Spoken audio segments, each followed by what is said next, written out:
Hi friends, ஐன் Antony serial இனி வரப்போகிற எபிசோட்ஸ்க்கான promo தான் இந்த வீடியோவில் பார்க்க போகிறோம். உங்கள் ஃப்ரெண்ட்ஸ் பார்க்கலாம். இப்போது நிலா அந்த கான்ஸ்டபிள் வாழவந்தான் கிட்ட நடந்த விஷயங்கள் எல்லாத்தையும் கேட்டு தெரிஞ்சுக்கிறாங்க. தெரிஞ்ச உடனே சோழன் மேலே பயங்கர கோவத்தில் இருக்காங்க. ஸோ இப்போது இங்கே சோழன் அது எதுவும் தெரியாமல் நிலா வீட்டுக்கு வந்ததும் இன்றைக்கி நிலா கிட்ட என் லவ்வை ப்ரப்போஸ் பண்ண போகிறேன் அப்படின்னு சொல்லிட்டு இங்கே அவங்களுடைய தம்பிங்க கிட்ட சொல்லிக்கிட்டு இருக்காங்க. சோழன் அப்படி பேசிகிட்டு இருக்கும்போது பாண்டியன் பல்லவன் கூட இதே மாதிரி தான் பேசிகிட்ருக்கே தவிர இது வரைக்கும் ஒரு நாள் கூட நீ சொன்னதை செஞ்சு காட்டவே இல்லை, இந்த முறையாச்சு செய் அப்படின்னு பாண்டியன் சொல்கிறாங்க. அண்ணன் ஓவர் கான்ஃபிடென்ட்டாக பேசுது, கண்டிப்பாக இதே கான்ஃபிடென்ட்டோட நீ போயிட்டு அண்ணிக்கிட்ட உன்னுடைய விருப்பத்தை சொல்லிடுறேனே அப்படின்னு இங்கே பல்லவன்னு சொல்கிறாங்க. ஸோ நிலா வீட்டுக்கு வந்துடுறாங்க.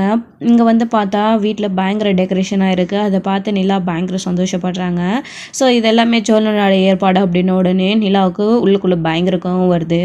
இப்போது சின்னதாக ஒரு செலிப்ரேட் பண்ணிவிட்டு நிலா அவங்க பாட்டுக்கு போய் உட்காந்துக்கிறாங்க. ஏன்னா சோழன் பண்ண தப்பால் வீட்டில் இருக்கிறவங்க யாரும் படக்கூடாது அப்படின்னு நிலா அமைதியாக பொறுமையாக யோசிக்கிறாங்க. ஸோ சோழன்கிட்ட நம்ம எதுவாக இருந்தாலும் தனியாக பேசிக்கலாம் அப்படின்னு முடிவு பண்ணுறாங்க. ஸோ அதனாலேயே வீட்டில் யாரும் டிஸ்டர்ப் பண்ணாமல் நிலா அவங்க பாட்டுக்கு செலிப்ரேட் பண்ணிவிட்டு அவங்க பாட்டுக்கு உள்ள ரூம்குள்ளே போயிடுறாங்க. நிலா அதுக்கப்புறம் யோசிச்சு பார்க்குறாங்க நடந்த விஷயங்களை. ஸோ நம்மளால் இந்த விஷயத்தை பற்றி அவர்கிட்ட பேசாமல் இருக்க முடியாது, அவரை தனியாக கூட்டிகிட்டு போய் பேசலாம் அப்படின்னு முடிவெடுத்துடுறாங்க. ஸோ இப்போது இங்கே நிலா என்னை வெளியில் கூட்டிகிட்டு போக முடியுமா அப்படின்னு கேட்குறாங்க. இப்போது இங்கே சோழனுமே நிலா வெளியில் கூப்பிட்றா அப்படின்ன உடனே பயங்கர சந்தோஷமாக போகலாங்க அப்படின்னு சொல்கிறாங்க. அப்போது சோழன் வண்டி ஓட்டிக்கிறதுக்காக போகிறாங்க. நிலா இல்லை நானே ஓட்டிக்கிறேன் அப்படின்னு சொல்கிறாங்க. இப்போது இங்கே வீட்டில் இருக்கவங்களுக்கு பாய் டாட்டா சொல்லிவிட்டு அப்போது நிலா கூட கிளம்புறாங்க. நிலா பார்த்தீங்க அப்படின்னா நேராக அவங்க எப்பயும் போல் வழக்கம் போல் போகிற ஃபேமிலியோட போகிற பீச்சுக்கு கூட்டிகிட்டு போகிறாங்க. ஸோ அங்கே போய் நின்றுட்டு, என்னங்க இங்கே கூட்டிகிட்டு வந்திருக்கீங்க, என்ன பயங்கர சந்தோஷமாக இருக்கீங்களா, இன்றைக்கி நான் பண்ண டெக்கரேஷன், நான் கொடுத்த கிஃப்ட்டு, இது எல்லாத்தையும் நீங்கள் வாங்கிக்கிட்டீங்க, சந்தோஷமாக அனுபவிச்சிங்க, இதை பார்க்கும்போது எனக்கு பயங்கர சந்தோஷமாக இருக்குங்க. ஏங்க இன்றைக்கி உங்களுடைய பிறந்தநாள் இல்லை, நீங்கள் ரொம்ப சந்தோஷமாக இருக்கீங்க, அதுக்காக தான் நீங்கள் கூட்டிகிட்டு வந்திருக்கீங்க, கொஞ்ச நேரம் தனியாக ரிலாக்ஸாக இருக்கலாம் அப்படின்னு, அதுவும் என்ன கூட்டிகிட்டு வந்திருக்கீங்களே எனக்கு ரொம்ப சந்தோஷமாக இருக்குங்க. ஏங்க இந்த சந்தோஷத்தோடய உங்ககிட்ட நான் ஒரு விஷயம் பேசினேங்க அப்படின்னு சோழன் அவர் பாட்டுக்கு பேசிகிட்டு இருக்காரு. நிலா எல்லா விஷயத்தையும் யோசிச்சு பயங்கர கடுப்பில் அமைதியாக நின்றுட்டு இருக்காங்க. எப்படி ஆரம்பிக்கிறது அப்படின்னு தெரியாமல் சோழன் அப்போது அமைதியாக இல்லாமல், அப்போது எங்க இந்த டிவோர்ஸ் விஷயம்லாம் வேணாங்க, உங்களை எனக்கு ரொம்ப பிடிச்சிருக்குங்க, நான் உங்கள் கூட சேர்ந்து வாழணும்னு ஆசைப்பட்றேங்க அப்படின்னு சொல்லவும், இப்போது எங்கள் நிலா இப்போது நான் கான்ஸ்டபிள் வாழவந்தனை பார்த்துட்டு தான் வரேன், அவர் நடந்த எல்லா விஷயத்தையும் என்கிட்ட சொல்லிட்டாரு அப்படின்னு சொன்ன உடனே பயங்கர ஷாக் ஆகுது சோழனுக்கு. எனக்கு ஒன்றும் புரியலைங்க அப்படின்னு சொன்னாங்க. புரியாத மாதிரி நடிக்காதீங்க, எல்லாத்தையும் அவர் சொல்லிட்டாரு, நம்ம டிவோர்ஸ் பண்ணுற விஷயத்த நீங்கள் தான் அவர்கிட்ட சொல்லியிருக்கீங்க, அது மட்டும் இல்லாமல் என்னோடய ஆதார் ப்ரூஃபையும் நீங்கள் தான் அவர்கிட்ட கொடுத்துருக்கீங்க, நான் கேட்ட போதெல்லாம் என்கிட்ட இல்லைன்னு போய் சொல்லிக்கிட்டே இருந்திருக்கீங்க, உங்களோட மனசில் நீங்கள் என்ன தானே நினச்சிட்ருக்கீங்க, உங்களை பார்த்தாலே எனக்கு அருவெறுப்பாக வருது, எப்படிங்க பண்ணுற தப்ப எல்லாத்தையும் பண்ணி போட்டு எதுவுமே தெரியாத மாதிரி எனக்கு தெரியாத அப்படின்னு என்கிட்ட வாய் கூசாமல் போய் சொல்லிக்கிட்டு இருந்தீங்க அப்படின்னு நிலா கோவத்தோடு கேட்கவும், சோழன் இருங்க ஒரு நிமிஷம் நான் பேசுகிறேன் அப்படின்னு சொல்லிட்டு சொல்கிறாங்க. நீங்கள் எதுவுமே பேச வேணாம், வாயை மூடுங்க, நீங்கள் இவ்வளோ கேவலமாக இருப்பீங்கன்னு நான் கொஞ்சம் கூட நினச்சி பார்க்கல, இவ்வளோ கேவலமானவடா நீங்கள், நடந்த கல்யாணத்தை நிஜ கல்யாணம் மட்டும் ஆக்கணும்னு தயவு செஞ்சு நீங்கள் மனசுக்குள்ளே கூட நினச்சிடாதீங்க, அப்படிப்பட்ட ஒரு எண்ணம் எனக்கு கிடையவே கிடையாது, எதிர்ச்சியாக நடந்த ஒரு கல்யாணத்தை உங்களுக்கு சாதகமாக பயன்படுத்தி என்னை லவ் பண்ணி கல்யாணம் பண்ணிக்கிற மாதிரி நல்லாவே ட்ராமா பண்ணி உங்கள் பக்கம் சேர்த்துக்கலான்னு பார்க்குறீங்களா, இது மட்டும் நடக்கவே நடக்காது, நான் அந்த வீட்டில் இருக்கிறது சேரனுக்காகவும் பல்லவனுக்காக மட்டும்தான், அது தவிர வேறு எதுக்காகவும் கிடையாது, உங்களை நான் ஏற்றுக்கிட்டு உங்களை பிடிச்சிக்கிட்டு நான் அந்த வீட்டில் இருக்கேன்னு மட்டும் நீங்கள் தயவு செஞ்சு நினச்சிடாதீங்க, அப்படி நினச்சிக்கிட்டா அது உங்களுடைய முட்டாள்தனம், அதுக்கு நான் எதுவுமே பண்ணாடிது, என்னது இப்போ கூட சொல்கிறீங்க உங்களோட நான் சேர்ந்து வாழணும் அப்படின்னு, எப்படிங்க இதெல்லாம் உங்களால் பேச முடியுது, இவ்வளோ பொய், இவ்வளோ பித்தலாட்டம், இவ்வளோ திருட்டு, எப்படிங்க நினச்சி பார்க்கவே அருவெறுப்பாக இருக்குது, இவ்வளோ கேவலமானவனா நீ, அவனை நான் இப்படி இருப்பேன்னு நான் நினச்சி கூட பார்க்கல அப்படின்னு நிலா பயங்கர கோவப்பட்டு சோழனை திட்டிட்டு அங்கேருந்து கிளம்பி போயிடுறாங்க. ஸோ சோழனால் எதுவுமே பேச முடியறதில்ல. ஸோ நடந்த விஷயங்கள் எல்லாமே நிலாவுக்கு தெரிஞ்சிருச்சு. ஸோ சோழன் நிலா கூட சேர்ந்து வாழணும் அப்படின்றதுக்காக நிறைய பொய்களை பண்ணிக்கிட்டு இருந்தாரு. ஆனா அதுவே சோழனுக்கு எதிரா திரும்பி நிலா கிட்ட இருந்து மொத்தமா சோழனை பிரிச்சிருச்சு. ஸோ இப்போ சோழன் வருத்தப்பட்டு நின்றுட்டு இருக்காரு. ஏங்க ஒரு நிமிஷம் நில்லுங்க, நான் சொல்றதை கேளுங்க அப்படின்னு பின்னாடியே போய்கிட்டு இருக்காங்க. இங்க பாருங்க, தயவு செஞ்சு என் பின்னாடி மட்டும் வந்துடாதீங்க, அப்புறம் நான் ஏதாச்சும் சொல்லிட போறேன். இதோட அமைதியா போயிடுங்க, இருக்கிற மரியாதையை காப்பாத்திக்கோங்க, அவ்வளவுதான் நான் சொல்லுவேன் அப்படின்னு நிலா சொல்லிக்கிட்டு கோவத்தோடு கிளம்பி போயிடுறாங்க. ஸோ இப்போ சோழன் பயங்கர வருத்தப்பட்டு அந்த பீச்லயே உட்காந்து பயங்கரமா அழுக ஆரம்பிச்சிடுறாங்க. கடவுளே, நான் அப்படி என்ன ஆசைப்பட்டேன், அவ கூட சேர்ந்து வாழணும் தானே, அது ஏன் நீ எனக்கு கடைசி வரைக்கும் கொடுக்காமையே போயிட்ட? என் வாழ்க்கையில ஒரு நல்லது நடக்கவே நடக்காதா? அவ வந்ததுக்கு அப்புறமா தான் என்னோட வாழ்க்கையில கொஞ்சம் வெளிச்சம் வந்துச்சு. ஆனா அது திரும்பவும் இருட்டி, நீ அந்த பழைய வீட்டுக்குள்ளேயே என்னை அடைச்சி போட்டுட்டியே அப்படின்னு சொல்லிட்டு இங்க சோழன் வந்து பயங்கரமா அழுதிட்டு இருக்க. நிலா பயங்கர வருத்தத்தோடையே சோழன் வாங்கி கொடுத்த வண்டியை கூட எடுக்காம அவங்க பாட்டுக்கு நடந்தே போய்கிட்டு இருக்காங்க, அழுதுகிட்டே வழியில வண்டி ஓரமா. ஸோ அப்போ வந்துட்டு நிலாவுக்கு வந்துட்டு கோயிலுக்கு போகணும் அப்படின்னு தோணுது. ஸோ அந்த நடுராத்திரியிலே நிலா போயிட்டு கோயிலில் சாமிக்கிட்ட போய் உட்காந்துக்கிட்டு இருக்காங்க. ஸோ இவர் சொன்ன பொய்கள் எல்லாத்தையும் நினச்சி பார்த்து நிலா பயங்கரமாக வருத்தப்பட்டு அழுதுகிட்டு இருக்காங்க.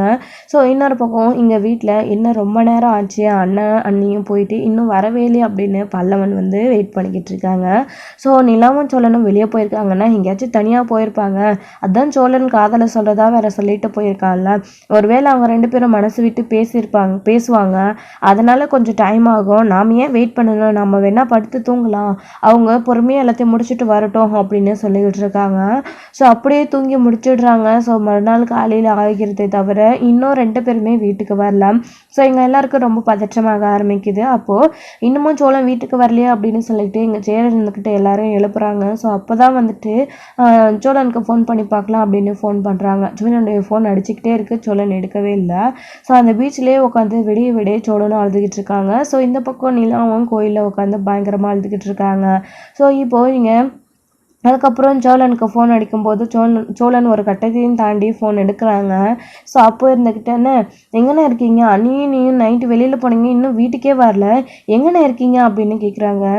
என்னடா என்னாச்சு, இல்லை இன்னும் வீட்டுக்கு வரலையா அப்படின்னு சொன்ன உடனே, என்னண்ணா எப்படி பேசுகிற, அண்ணி வீட்டுக்கு வந்தாங்களா? அண்ணா அண்ணி வீட்டுக்கே வரலன்னு, நீ எங்கன்னா இருக்க, அண்ணியும் நீயும் வீட்டுக்கு வரலன்னு தான் நாங்கள் பதற்றமாக ஃபோன் பண்ணுறோம், அண்ணி வீட்டுக்கு வந்திருந்தா நான் ஏன் உனக்கு ஃபோன் பண்ண போகிறேன் அப்படின்னு சொல்லிட்டு சோழன்கிட்ட பல்லவன் சொல்லவும், இங்கே பாருடா, நாங்கள் பீச்சுக்கு வந்தோம், இங்கே வந்து என்னுடைய விருப்பத்தை நான் சொன்னேன், நிலா வந்து நான் பண்ண விஷயத்தை எல்லாத்தையும் தெரிஞ்சுக்கிட்டா, அதனால் கோவப்பட்டுட்டு நைட்டே என்னை பீச்சில் விட்டுட்டு அவள் கிளம்பிட்டா, நான் இப்போ பீச்சில் தானே இருக்கேன், எல்லாமே முடிஞ்சு போச்சுடா பல்லவா, இதுக்கு மேலே என்னடா இருக்குது, அந்த வீட்டுக்கு வந்து நான் என்ன பண்ண போகிறேன் அப்படின்னு சோழன் வந்து அழுதுகிட்டு இருக்கவும், இங்கே பல்லவனுக்கு, அண்ணே சோழனை எதோ சொல்லி அழுதண்ணே, எனக்கு எதுவுமே புரியலண்ணே, அண்ணி வீட்டுக்கு கிளம்பி வந்துட்டு தான் சொல்கிறாங்க, இன்னும் அண்ணி வீட்டுக்கு வரலையேண்ணா அப்படின்னு சொல்லவும், டே ஃபோனை கொடுடா இங்கே அப்படின்னு சொல்லிட்டு சேரன் வாங்கிட்டு பேசுகிறாங்க.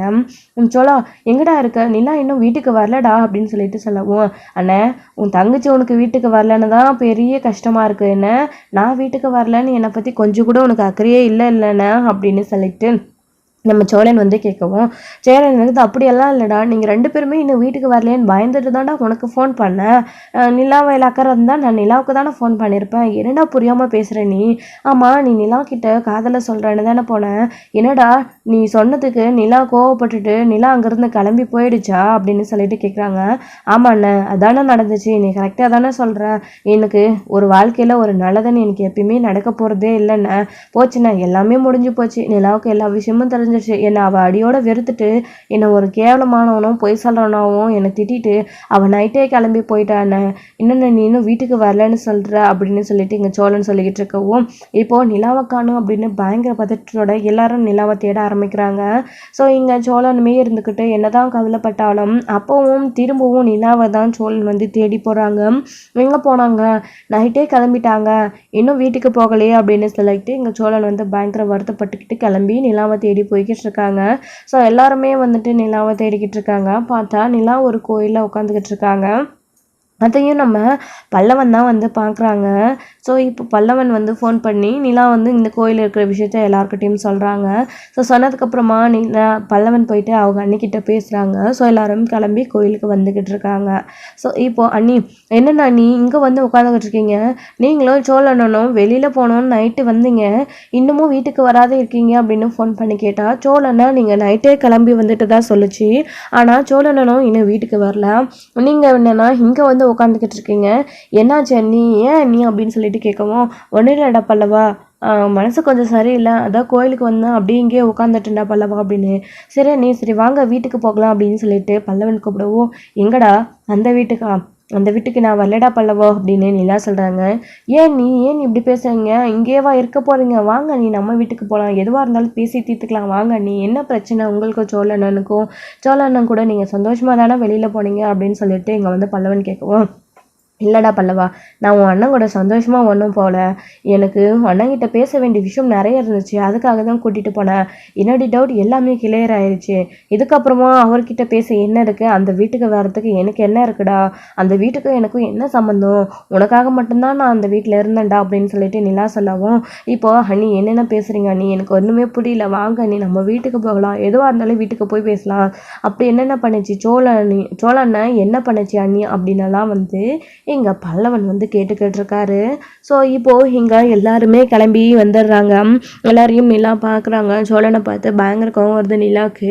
நீங்கள் இங்கே வந்தீங்க, என் மூஞ்சிலே என் முகத்திலே முழிக்காதீங்க தான் நான் உங்களை சொல்லிட்டு வந்தேன், எதுக்காக இப்போ இங்கே வந்து நிற்கிறீங்க, தயவு செஞ்சு இங்கேருந்து போயிடுங்க, நான் உயிரோடு இருக்கிறது உங்களுக்கு பிடிக்கலையா, எல்லா விதத்துலேயும் என்னை டார்ச்சர் பண்ணிட்டீங்க, நான் இப்போது இங்கே நிற்கிறது மட்டும் தான் உங்களுக்கு பிரச்சனைன்னா சொல்லுங்கள், நான் எங்கேயாச்சும் போயிடுறேன், இல்லை நான் எங்கேயாச்சும் இந்த உலகத்தை விட்டே போயிடுறேன் அப்படின்ற மாதிரியெல்லாம் நிலா பேசுகிறாங்க. இதை கேட்ட உடனே சோழன் இருந்துக்கிட்டு, ஏங்க எப்படியெல்லாம் பேசுறீங்க அப்படின்னு சொல்லிட்டு, நீங்கள் பண்ண விஷயத்துக்கு வேறு என்னங்க பண்ண முடியும், என் உயிரை மட்டும் தான் நீங்கள் எடுக்காத இருக்கீங்களே தவிர மற்ற எல்லா விதத்துலையும் என்னை டார்ச்சர் பண்ணிட்டீங்களா அப்படின்னு கேட்குறாங்க. ஏங்க நான் அந்த அளவுக்கு என்னங்க பெரிய தப்பு பண்ணேன் அப்படின்னலாம் வந்து இங்கே சோழன் கேட்டுக்கிட்டு இருக்கவும், இல்லை என்னப்பா ஆச்சு, எதுக்குப்பா இப்போ அவங்ககிட்ட அவ்வளோ கோவப்படுற, இந்த மாதிரியெல்லாம் பேசிகிட்டு இருக்கேன், மாதிரிலாம் பேசாதப்பா, தப்புப்பா அப்படின்னு சொல்லிட்டு சேரன் சொல்லிட்டு இருக்காரு. இல்லைண்ணே, எப்படிண்ணே இவர் உங்களுக்கு தம்பியான, நீங்கள் எல்லாரும் எப்படி இருக்கீங்க, இவர் மட்டும் ஏன் இப்படி இருக்காரு, இவரை வந்துட்டு உங்கள் தம்பின்னு சொல்லிக்க எப்படின்னா உங்களுக்கு வாய் கூசாமல் சொல்கிறீங்க, என்னால் ஏற்றுக்கவே முடியலண்ணே, இவர் உங்கள் தம்பியான நினைக்கும் போது எனக்கு அவ்வளோ அருவருப்பாக இருக்குண்ணே, எவ்வளோ பொய் எவ்வளோ ஃப்ராடு, என்னென்ன இவர் இப்படி இருக்காரு, இவரை பார்த்தாலே எனக்கு அருவருப்பாக இருக்குது, முதல்ல இவர் இங்கேருந்து அனுப்பி விடுங்கண்ணே அப்படின்னு சொல்லிட்டு இங்கே நிலா வந்து கோவப்பட்டு பேசவோ, இப்போது இங்கே சேரன் இருந்துக்கிட்டு, என்ன பண்ணலாம் இப்படிலாம் பேசுகிற, பொறுமையாக இருப்பா, இது கோயில்ப்பா, எதுவாக இருந்தாலும் பேசி தீர்த்துக்கலாம் அப்படின்னு சொல்கிறாங்க. இங்கே பாருங்கண்ணே, நான் கோயிலுன்றதுனால இவ்வளோ பொறுமையாக பேசிகிட்டு இருக்கேன், இல்லைனா இவரை என்ன பண்ணுவேன்னு எனக்கே தெரியாது, அமைதியாக இவரை போயிட சொல்லுங்கண்ணே அப்படின்னு சொல்லிட்டு சொல்கிறாங்க. சரிப்பா நிலா, நீ ஏன்ப்பா நைட்டெல்லாம் வீட்டுக்கு வராமல் இங்கேயே இருக்க, நம்ம வீட்டுக்கு வந்திருக்கலாம்ல, எதுவாக இருந்தாலும் வீட்டில் பேசியிருக்கலாம்ல, வாப்பா வீட்டுக்கு போகலாம், உன்னை காணணும் தான் நாங்கள் ரொம்ப பயந்துட்டோம் அப்படின்னு சொல்லிட்டு இங்கே சோழன் வந்து அதாவது சேரன் வந்து கூப்பிடுறாரு. இப்போது இங்கே சோழனுமே வாங்க வீட்டுக்கு அப்படின்னு சொல்கிறாங்க. நீங்கள் பேசாதீங்க, நான் எங்கே போகணும் போகக்கூடாதுன்றது என்னுடைய முடிவு, நீங்கள் ஒன்றும் எனக்கு கூப்பிட தேவையில்லை அப்படின்னு சொல்கிறாங்க. அண்ணன், இவ்வளோ நடந்ததுக்கப்புறமும் நான் அந்த வீட்டுக்கு வரணுமாண்ணே, இவர் என்னவெல்லாம் பண்ணியிருக்காருன்னு உங்களுக்கு தெரியுமா தெரியாதாண்ணே அப்படின்னு சொல்லிட்டு நிலா வந்து கேட்கவும், என்னப்பா எனக்கு எதுவுமே புரியலப்பா அப்படின்னு சொல்லிட்டு, இல்லைண்ணே நான் ஒவ்வொரு தடவையும் இவருக்கு நல்லது பண்ணணும் அப்படின்றதுக்காக டிவோர்ஸ் வாங்க போராடிக்கிட்டு இருக்கேன், ஆனால் இவர் என்னென்னா எங்களுக்கு கல்யாணம் பண்ணி வச்சா அந்த கான்ஸ்டபிளை பார்த்து நான் அவள் கூட சேர்ந்து வாழணும்னு ஆசைப்பட்றேன், எனக்கும் அவளுக்கு டிவோர்ஸ் வேணாம், நீங்கள் பேசுங்க அப்படின்னு சொல்லிட்டு அவரை தூண்டி விட்டு ஒவ்வொரு தடவையும் என்ன பயம்படுத்திருக்காரு. ஆதார் கார்டு இல்லாமல் நான் எவ்வளோலாம் கஷ்டப்பட்டிருக்கேன், ஆனால் இவர் என்னுடைய ஆதார் கார்டை வச்சுக்கிட்டே இல்லைன்னு போய் சொல்லிக்கிட்டு இருந்திருக்காரு, நான் கஷ்டப்படுறத கண் குளிர பார்த்துருக்காரு, இவருக்கு எவ்வளோ நான் நெஞ்ச அழுத்தம் இருந்திருக்கும், நான் கஷ்டப்படுறேனேன்னு கூட இவருக்கு கொஞ்சம் கூட மனசு இறங்கலையானே, ஏன்னா இவர் இப்படி இருந்திருக்காரு, எனக்கு இவர் இப்படியெல்லாம் பண்ணியிருக்காருன்னு நினச்சாலே ரொம்ப கஷ்டமாக இருக்குண்ணே அப்படின்னு நிலா வந்து பேசிகிட்டு இருக்காங்க. என்னடா சோழா இதெல்லாம், நிலா அந்த ஆதார்க்காக எவ்வளோ போராடிக்கிட்டு இருந்துச்சு, அப்போ உனக்கு நிலா கிட்ட அந்த ஆதார் கார்டு கொடுக்கணும்னு தோணலையாடா அப்படின்னு. ஆனால் இவருக்கு எங்கன்னா தோண போகுது, இவர் தான் நடந்த ஒரு கல்யாணத்தை நிஜ கல்யாணம் ஆக்கிறதுக்காக இதெல்லாம் பண்ணிக்கிட்டு இருக்காரு, எல்லாமே பொய் சொல்லி என்னை இவ்வளோ அளவுக்கு ஏமாத்திருக்காரு, இவர் இருக்கிற வீட்டில் திரும்பவும் நான் வந்து அங்கே எப்படின்னா இருப்பான் அப்படின்னு சொல்லிட்டு நிலா வந்து கோவப்பட்டு பேசவும், இப்போ இங்கே சேரனுமே இருந்துக்கிட்டு, அதுக்காகப்பா இந்த அண்ணன் மேலே பாசம் இல்லையா, இந்த அண்ணன் கூப்பிட்டா வரமாட்டியா, அவன் தானப்பா தப்பு பண்ணா, அவன் ஏதோ அவங்க கூட சேர்ந்து வாழணுன்ற ஆசையில் அப்படியெல்லாம் பண்ணிட்டாப்பா, விடுப்பா அப்படின்னு சொல்லாங்க.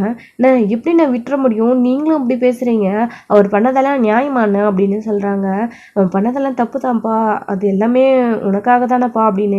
அண்ணா, எனக்காக யாருன்னு இவர் இதெல்லாம் பண்ண சொன்னாங்க, நான் சொன்னேன்னா இவர் எனக்கு பிடிச்சிருக்கு, இவர் கூட சேர்ந்து வாழணும்னு நான் விருப்பப்படுறேன்னு சொல்லியிருக்கானா, இல்லை நான் அந்த கல்யாணத்துலேருந்து தப்பிக்கிறதுக்காக ஜஸ்ட் எனக்கு ஒரு ஹெல்ப் பண்ண சொன்னேன், அவ்வளோதானே.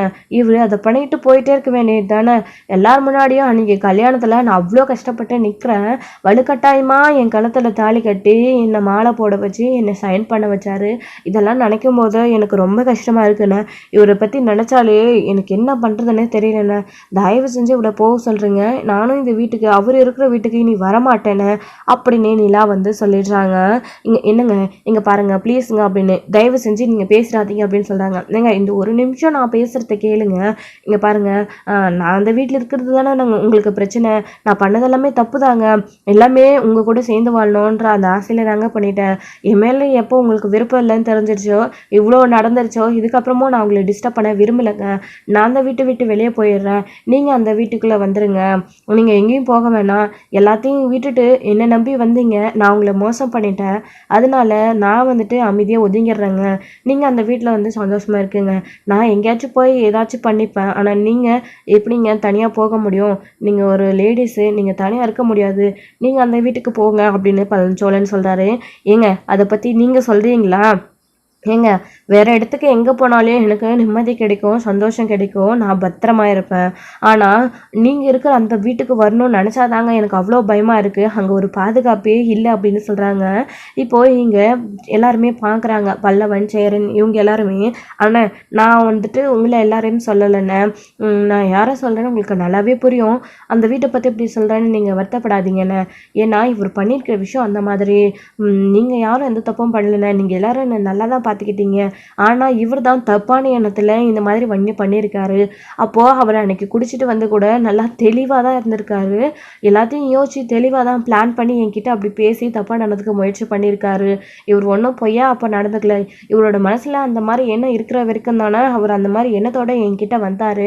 இப்போ புரியுதுண்ணே எனக்கு எல்லாமே அப்படின்னு சொல்லிட்டு நிலா வந்து கோவப்பட்டு பேசிகிட்டு இருக்கவும், இங்கே நம்ம சேரிடமே இருந்துக்கிட்டு, என்னடா இது, இப்படியெல்லாமா போய் சொல்லி நிலவா ஏமாத்துவ? உண்மையை சொல்லி எது பிடிச்சதோ பிடிக்கலையோ எதுவாக இருந்தாலும் நேர்மையாக சொல்லி நிலா கிட்ட சொல்லியிருந்தா நிலாவே ஏதாச்சும் ஏற்பாடு பண்ணி உன்னை கொஞ்சம் கொஞ்சமாக ஏற்றுக்க ஏதாச்சும் ஏற்பாடு பண்ணியிருக்கோம். அதாவது மனசு மாறி இருக்கும். நீ இப்படி பண்ணி நிலா கிட்ட இருந்து மொத்தமாக விலகிட்டேடா, உன்னை என்னடா பண்ணுறது அப்படின்னு சேரனுமே வருத்தப்பட்டு சோழன் கிட்ட பேசுகிறாங்க. அண்ணா என்னோடய சுச்சுவேஷன் உங்களுக்கு யாருக்குமே புரியல இல்லைண்ணே. அது எப்போவும் உங்களுக்கு புரியவும் போகிறது கிடையாது. உங்கள் தங்கச்சியை கூட்டிகிட்டு போய் நீங்கள் சந்தோஷமாக இருங்க. நான் எப்படியும் எங்கேயாச்சும் போயிடுறேன் அப்படின்னு சொல்லிட்டு சோழன் அங்கேருந்து கிளம்பி போயிடுறாரு. ஸோ இங்கே ஏதோ தெரியாமல் நடந்து போச்சுங்க, அவனை மன்னிச்சிடலாம் இல்லை அப்படின்னு பாண்டியன் சொல்கிறாங்க. அவர் பண்ணி இருக்கிற விஷயம் என்ன சின்ன விஷயமாக அவரை மன்னிக்கிறதுக்கு நான் எப்பயுமே அவரை மன்னிக்க மாட்டேன் அப்படின்னு சொல்லிட்டு நிலா சொல்கிறாங்க. சோழன் அவர் பாட்டுக்கு கிளம்பி போயிடுறாரு. ஸோ இங்கே நிலாவை மீறி இவங்க 3 பேராலையும் சோழனை தடுக்கவும் முடியல, வாயை விட்டு எதுவும் பேசவும் முடியல, அமைதியாகவே நின்றுக்கிட்டு இருக்காங்க. ஸோ இதோட இந்த எபிசோடு வந்து முடிச்சிருக்காங்க. அடுத்தடுத்த எபிசோடில் என்ன நடக்க போகுது, நிலா அந்த வீட்டுக்கு திரும்பவும் போவாங்களாம், இவங்க 3 பேரும் நிலாவை எப்படி சமாதானப்படுத்தி அந்த வீட்டுக்கு கூட்டிகிட்டு போக போகிறாங்களா, ஸோ நிலா அந்த வீட்டுக்கு வந்துட்டாங்க அப்படின்னு சந்தோஷப்படுவாங்களா, இல்லை சோழன் வீட்டை விட்டு வெளியில் போயிட்டானே அப்படின்னு சொல்லிட்டு எல்லாரும் வருத்தப்பட போகிறாங்களா, யார் பக்கம் வந்து இவங்க 3 பேரும் வந்து நிற்க போகிறாங்க அப்படின்றதெல்லாம் வெயிட் பண்ணி நெக்ஸ்ட் வீடியோவில் கிளப்ரஸ் தேங்க்யூ. இந்த வீடியோ உங்களுக்கு பிடிச்சிருந்தா லைக் பண்ணுங்கள், ஷேர் பண்ணுங்கள், கமெண்ட் பண்ணுங்கள், மறக்காமல் பெல் ஐக்கானை கிளிக் பண்ணி வச்சுக்கோங்க.